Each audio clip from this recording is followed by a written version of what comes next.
Initially people were just happy to get audio and plug their iPods into MP3, and then as they start upgrading their MP3s and they want better sound quality, they're now an educated consumer, so now they can compare A with B.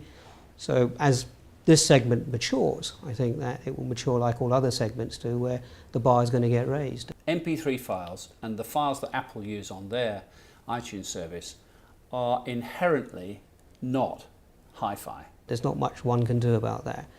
The aspect of that value chain that we can change is the output, i.e. the audio that you listen to. And we believe that taking a combination of digital amplifiers and classical analog techniques of producing good quality speakers gives you that restoration, if you like, of a little bit more of that analog sound, which is not thin and tiresome, if you like, which you would achieve if you were purely digitizing everything. So basically we have an 8-inch what we call a sub, or a subwoofer as some people may know it. That then produces the bass frequencies. Okay, it's housed in a wooden 12mm thick acoustic closure. And then we have a left and right mid-range driver, which we call long throw, which simply means it's a small speaker and the diaphragm moves quite a long distance, therefore we generate the widest mid-range sound we can from a small box. And then we have tweeters that simply give you the high pitch. Okay, and it's the combination of those, and at what point they, what we call crossover in the industry, they cross over from one of those speakers to the other, as well as adding two amplifiers in there. So one amplifier drives the 8-inch sub, and the other amplifier then drives the two mid-ranges and the tweeters. And then it's combining those in an elegant way so that you get that full spectrum of sound. So in essence, what we want to achieve, and most audiophiles would recognize this, is what's called a flat line. You want all the frequencies to be performing at the same level. And we've got close to it with this product, I would say. Stress-free driving starts with powerful navigation. Prash Vadgama had a proven record in getting it right. His big success came when he spotted the potential for smaller, portable sat-nav devices. Your perfect starting point. The penny drop moment on the Navman was simply the cost of buying integrated GPSs in a car was circa £2,000 minimum. This is in 2000, year 2000, when I got involved with Navman. And we were looking at a portable device.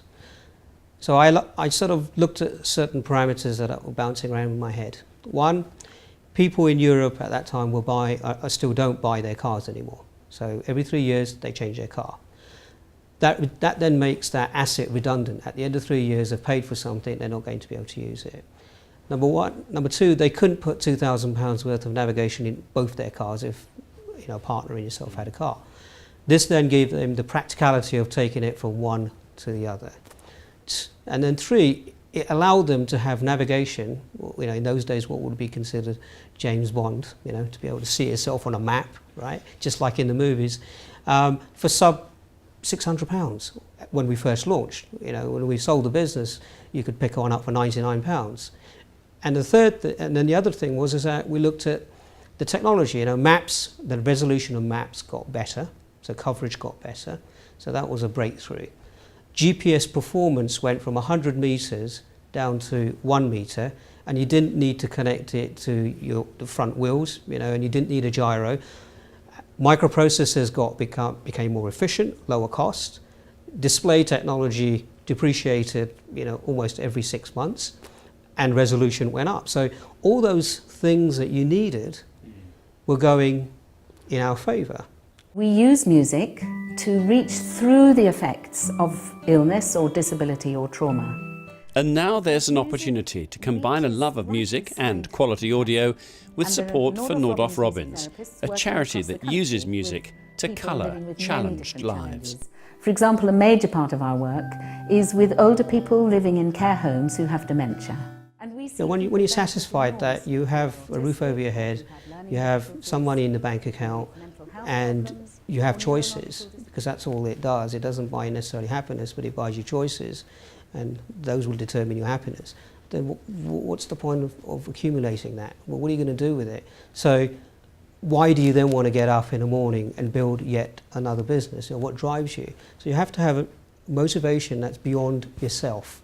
And I think that if you fundamentally believe in that, then it also means that, you know, your business has got a degree of morality, some ethics in it, because it's not just for you anymore. It's not a greed element. You feel that you're actually in a process of helping liberate other people.